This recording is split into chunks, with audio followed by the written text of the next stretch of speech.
Nous allons maintenant nous intéresser à un autre trend, autre que le trend linéaire qu'on avait obtenu par la méthode de la loi de régression ou des moindres carrés. Il s'agit maintenant d'obtenir une courbe comme trend, et je vous propose la méthode des moyennes mobiles. Alors la courbe que l'on obtient s'appelle la courbe des moyennes mobiles. Courbe des moyennes mobiles. Alors l'objectif c'est de lisser ma série chronologique. Alors en anglais c'est smooth. C'est la courbe smooth. Donc c'est une méthode de lissage. Nous allons maintenant appliquer la méthode des moyennes mobiles et nous distinguerons deux cas. Alors méthode des moyennes mobiles, méthode des moyennes mobiles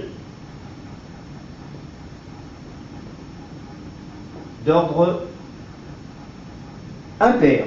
C'est le cas le plus simple. Alors, donc le cas impair, on note 2m plus 1. Après ça, nous nous intéresserons après au cas, ou à la méthode des moyennes mobiles, dans le cas d'ordre pair.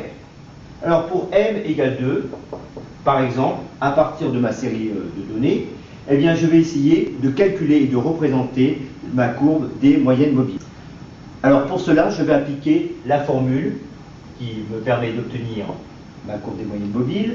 Je l'appelle CT. C'est égal à 1 sur 2m plus 1, donc c'est une moyenne, de la somme de i égale moins m à plus m de yt plus i.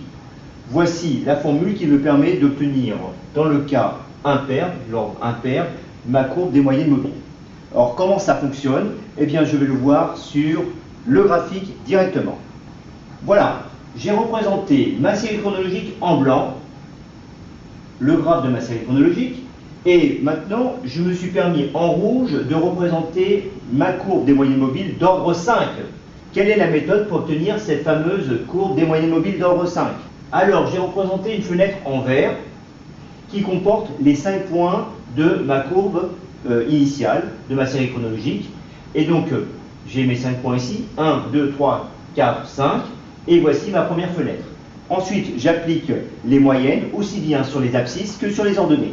Sur les abscisses, 1, 2, 3, 4, 5, la moyenne c'est le centre, donc ça va être 3.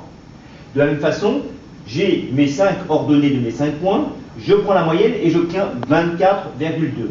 Ça me permet d'obtenir le premier point de ma courbe des moyennes mobiles.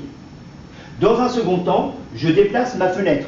Ma fenêtre, je déplace d'un trimestre, d'un pas, et donc elle va commencer cette fois-ci à partir du trimestre numéro 2, et j'ai représenté ma seconde fenêtre en marron. Et donc, ça commence ici, 1, 2, 3, 4, et le nouveau point se situe là. Je fais la moyenne des abscisses, cette fois-ci c'est 4, et la moyenne des ordonnées, de ce point-ci, plus celui-là, plus celui-là, plus celui-là, plus celui-là divisé par 5, j'obtiens 20,6, qui me permet d'obtenir le deuxième point de ma courbe des moyennes mobiles d'ordre 5. Et ainsi de suite. Et j'ai relié mes points en rouge. J'obtiens ainsi ma courbe des moyennes mobiles d'ordre 5.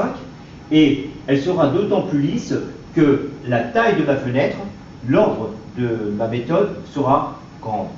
Plus elle est grande, plus ma courbe sera lisse. Ici, j'ai pris l'ordre 5 et j'obtiens une courbe avec de nombreuses variations. Maintenant, je vais appliquer la méthode des moyennes mobiles d'ordre 4, donc pair, et là, je vais avoir une nouvelle formule qui sera un peu plus compliquée.